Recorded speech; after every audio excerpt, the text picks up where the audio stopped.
está acompanhando as consequências desse aquecimento global entre os incêndios, as enchentes, as queimadas e o que mais vai vir pela frente. Por isso a gente convida a participar conosco um dos grandes especialistas brasileiros em mudanças climáticas. A gente tem a honra de receber aqui o pesquisador Paulo Artacho, já conosco ao vivo no nosso All News, para falar sobre o ano mais quente da história.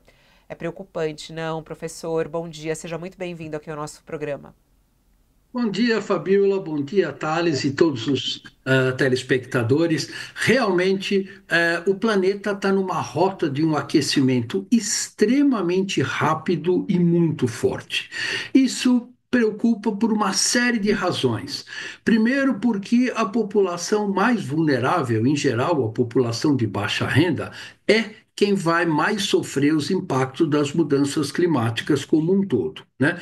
E segundo, por um país tropical como o Brasil, mostra que o Brasil é um dos países mais vulneráveis e que mais vão sofrer impacto do aumento da temperatura, da redução da chuva, que já estamos observando, e do aumento dos eventos climáticos extremos, como as secas na Amazônia em 2023, 2024, e as enchentes que tivemos no Rio Grande do Sul. Esse é o cenário futuro, que não é um cenário muito, digamos assim, agradável para a nossa sociedade. Possam ser Professor, tomadas a curto prazo, justamente para a gente frear esse aquecimento que vem acontecendo, professor? Isso é possível ou não? Não há nenhuma esperança? É possível, sim. A ciência dá as receitas de uma maneira muito clara, já faz mais de 30 anos.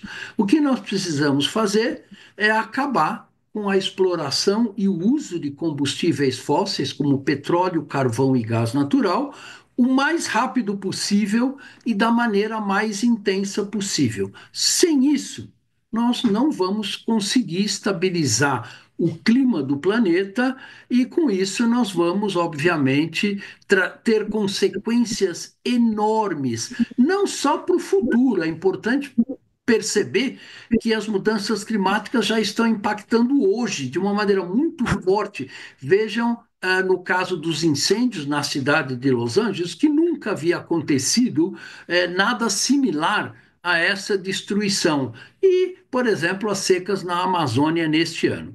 A segunda coisa que o Brasil tem que fazer é acabar com o desmatamento da Amazônia, como comprometido pelo governo brasileiro de zerar o desmatamento até 2030. São tarefas que vão melhorar em muito a qualidade da nossa sociedade. professor, vamos ver se, vamos torcer para que os negacionistas mudem de posição. Porque o Trump, quando assumiu, no governo passado dele, quando assumiu, ele falou que esse negócio de aquecimento global era uma balela e tirou os Estados Unidos do Acordo de Paris e estabeleceu essa meta de teto para crescimento da temperatura.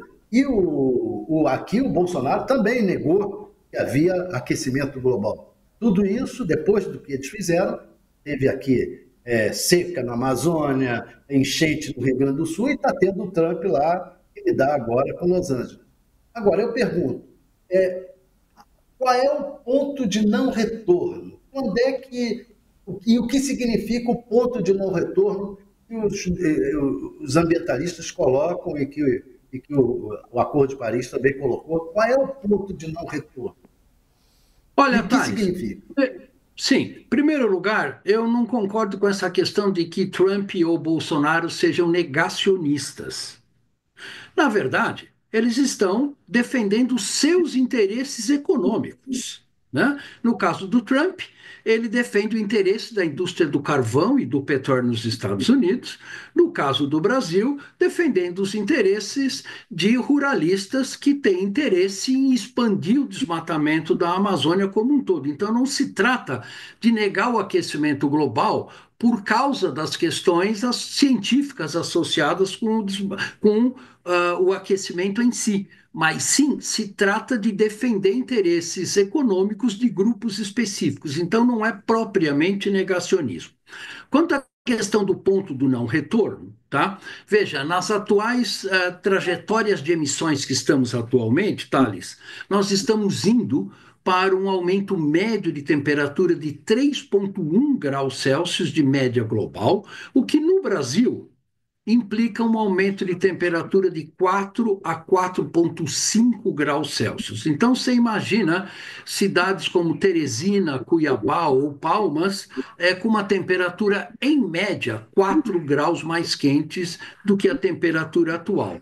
Isso vai ter impactos socioeconômicos enormes sobre o Brasil. Imagina o agronegócio brasileiro com muito menos chuva, e com uma temperatura 4 graus mais quente. Então, isso vai realmente requer ações drásticas do governo brasileiro, e nós temos que aproveitar o nosso protagonismo na COP30 e a nossa liderança no G20 para que realmente a gente mude a trajetória das mudanças climáticas globais para termos um clima minimamente sustentável nas próximas décadas.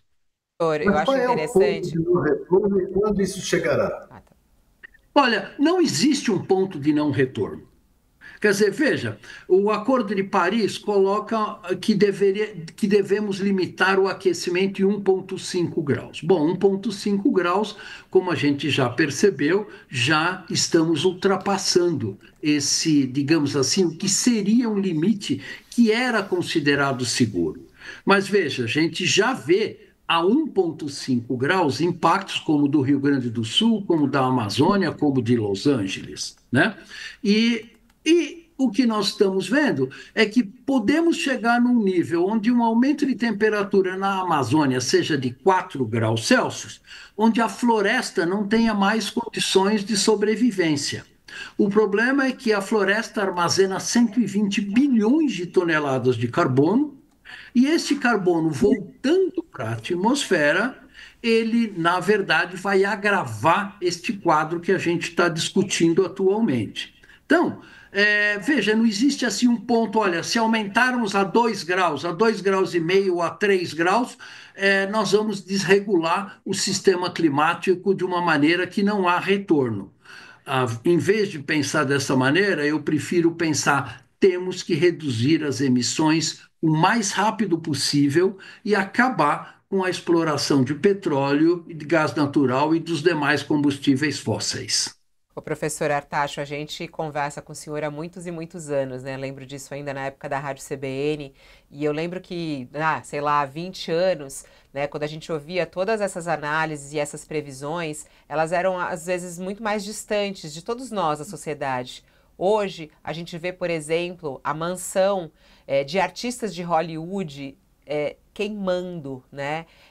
E isso faz, a gente vê o que aconteceu em Porto Alegre, como o senhor falou, a gente vê as imagens da Amazônia, a gente vê andando pelas ruas de São Paulo, esse calor insuportável, essa chuva que vem de repente do nada, a chegada da resposta da natureza às mudanças climáticas, ela pode fazer com que essa consciência ela aconteça e até mesmo uma resposta da sociedade a, como o senhor falou, né, como um Trump, Bolsonaro, que tomam medidas olhando justamente para os seus resultados mais imediatos e não a longo prazo. Qual é a tua expectativa em relação a isso, ô professor?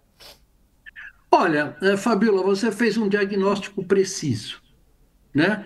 Ou a gente efetivamente, o mais rápido possível, muda, né, o modelo de desenvolvimento econômico que a gente tem, deixando de olhar somente para o maior lucro possível, no menor curto prazo, mais curto possível, não importam as consequências sociais, ambientais ou climáticas, ou a gente realmente vai comprometer o futuro do clima do planeta como um todo. Então, nós temos que mudar esse modelo econômico baseado no maior lucro possível, na maior destruição e maior exploração dos recursos naturais do planeta, que está levando a gente na atual situação muito crítica que estamos hoje. Então, sem uma mudança no modelo econômico, eu acredito que vai ser difícil a gente encontrar uma saída para essa situação de emergência climática que estamos passando hoje. Só para deixar bem claro, professor Artacho, os incêndios neste momento na Califórnia têm a ver com mudança climática? Não há a menor dúvida, é fácil da gente perceber isso quando você observa que incêndios como o que nós temos hoje não aconteceram ao longo dos últimos 150, 200 anos. Né? Quer dizer, eles são um episódio claro de seca extrema, vulnerabilidade dos ecossistemas muito grande, ventos fortes, né, que levam o conjunto destas atividades levam a esses incêndios. Incêndios e enchentes que no Rio Grande do Sul sempre ocorreram e vão continuar ocorrendo, só que as mudanças climáticas estão fazendo esses eventos climáticos extremos mais frequentes e mais intensos. Então, nós estamos mudando o clima do planeta, aumentando a vulnerabilidade da nossa sociedade como um todo, e isto é o que a gente tem que mudar como trajetória de desenvolvimento, digamos assim.